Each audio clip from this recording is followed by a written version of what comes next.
आज की इस वीडियो में हम एक ऐसे प्लेन के बारे में जानने वाले हैं जिसने गलती से टाइम ट्रेवल करके वर्ल्ड वॉर 2 के टाइमलाइन में पहुंच गया था। तो कहानी की शुरुआत में हमें एक प्लेन को दिखाया जाता है जिसने अभी अभी उड़ान भरी थी। उसमें कैप्टन और पायलट आराम से बैठे हुए थे। कैप्टन पायलट से कहता है कि मौसम बिल्कुल सही है और ऐसे ही चलता रहा तो हम बस 1 घंटे में अपनी मंजिल तक पहुँच जाएंगे। लेकिन तभी प्लेन में कुछ गड़बड़ी होना शुरू हो जाती है। यह देखकर कैप्टन फौरन से कंट्रोल रूम से कांटेक्ट करता है और उनसे पूछता है तो वो बताते हैं कि सब कुछ बिल्कुल सही है और मौसम भी बिल्कुल साफ है। कंट्रोल रूम से कंफर्म कर लेने के बाद कैप्टन चैन की सांस ले ही रहा था कि तभी उसे सामने काले घने बादल दिखने लगते हैं, यानी कि बहुत ही खराब मौसम दिखाई देने लगता है। जिसे देखकर कैप्टन थोड़ा सा चिंतित हो जाता है और एक बार फिर से कंट्रोल रूम से कांटेक्ट करने की कोशिश करता है, लेकिन इस बार खराब मौसम की वजह से कंट्रोल रूम से कांटेक्ट नहीं हो पा रहा था और तूफान प्लेन के जस्ट सामने ही था। इसलिए अब उनके पास कोई दूसरा ऑप्शन नहीं था,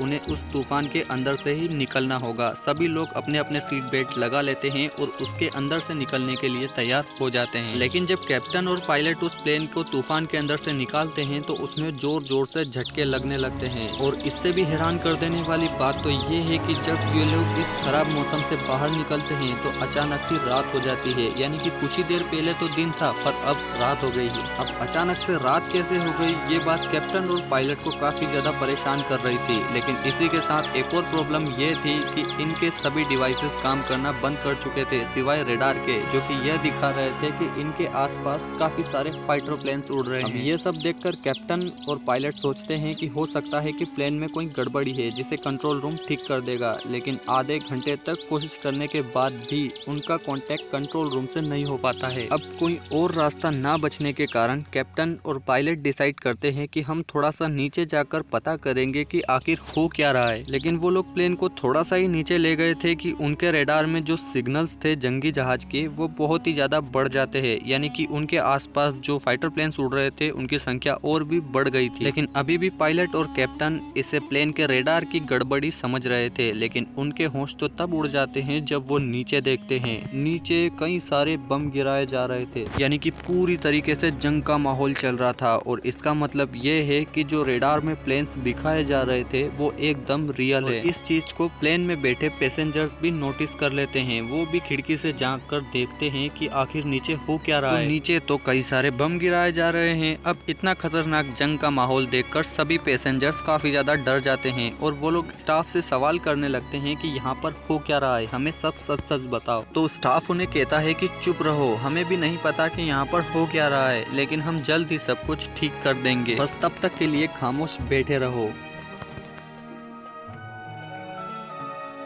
दूसरी तरफ हमें कैप्टन और पायलट दिखाए जाते हैं जो कि काफ़ी ज़्यादा परेशान थे। अब यहाँ पर कैप्टन पायलट से कहता है कि हमें प्लेन को नीचे ले जाना चाहिए। तो पायलट कैप्टन से कहता है कि तुमने देखा नहीं नीचे कितने सारे बम गिराए जा रहे हैं, अगर हम नीचे गए तो सब के सब मारे जाएंगे। तो कैप्टन उस पर चिढ़ता है और कहता है कि अगर हम नीचे नहीं गए तो भी हम मारे जाएंगे, क्योंकि प्लेन का फ्यूल खत्म हो रहा है। इसीलिए हमें प्लेन को जल्द से जल्द नीचे ले जाना होगा और लैंड करना होगा या फिर एक सुरक्षित जगह पर ले जाना होगा, नहीं तो प्लेन क्रैश हो जाएगा। जिसके बाद हमें 2 हिस्टोरियन दिखाए जाते हैं, यानी कि इन लोगों को पास्ट के बारे में काफी सारी चीजें पता थी और जब ये लोग बाहर उड़ने वाले प्लेन्स को देखते हैं तो इन्हें कुछ याद आता है। और जब ये लोग अपने शक को कंफर्म कर लेते हैं तो ये लोग फौरन से पायलट और कैप्टन की तरफ दौड़कर जाने लगते हैं, लेकिन स्टाफ इन्हें रास्ते में ही रोक लेता है। इसीलिए वो दोनों हिस्टोरियंस दरवाजे के बाहर ही खड़े खड़े कैप्टन से कहते हैं कि जो प्लेन बाहर उड़ रहे हैं वो असल में 1945 के बाद से बनने ही बंद हो गए हैं और इन प्लेन्स को दुश्मनों ने तबाह कर दिया था। लेकिन ये प्लेन हमें अब भी बाहर उड़ते हुए दिखाई दे रहे हैं और नीचे जंग हो रही है। इसका मतलब ये है कि हम टाइम ट्रेवल करके 1940 वर्ल्ड वॉर 2 के टाइम में आ चुके हैं। अब उन दोनों हिस्टोरियंस की यह बातें सुनकर कैप्टन थोड़ा सा उलझन में पड़ जाता है, क्योंकि वो दोनों जो कुछ भी कह रहे थे वो एकदम सही कह रहे थे और नीचे एकदम वैसा ही हो रहा था। और इसीलिए कैप्टन उन दोनों को अंदर बुलाता है और उनसे कहता है कि मेरे पास टाइम नहीं है, इसीलिए तुम्हारी जो भी कहानी कहानी है और जो भी आगे होने वाला है वो मुझे फटाफट से बता दो। और उन दोनों से पास्ट के बारे में सब कुछ जानने के बाद वो उन लोगों से कहता है कि जाओ और अपनी सीट पर बैठ जाओ और अंदर इसके बारे में किसी को भी कुछ मत बताना। जिसके बाद कैप्टन वापस से अपनी सीट पर आ जाता है और खुशकिस्मती से इस बार उसका कांटेक्ट एक आर्मी ऑफिसर से हो गया था, ये जो अपने बेस में बैठा हुआ था। कांटेक्ट हो जाने के बाद वह आर्मी ऑफिसर कैप्टन से पूछता है कि तुम कौन हो, तो कैप्टन उन्हें कहता है कि हमें मदद चाहिए। साथ ही कैप्टन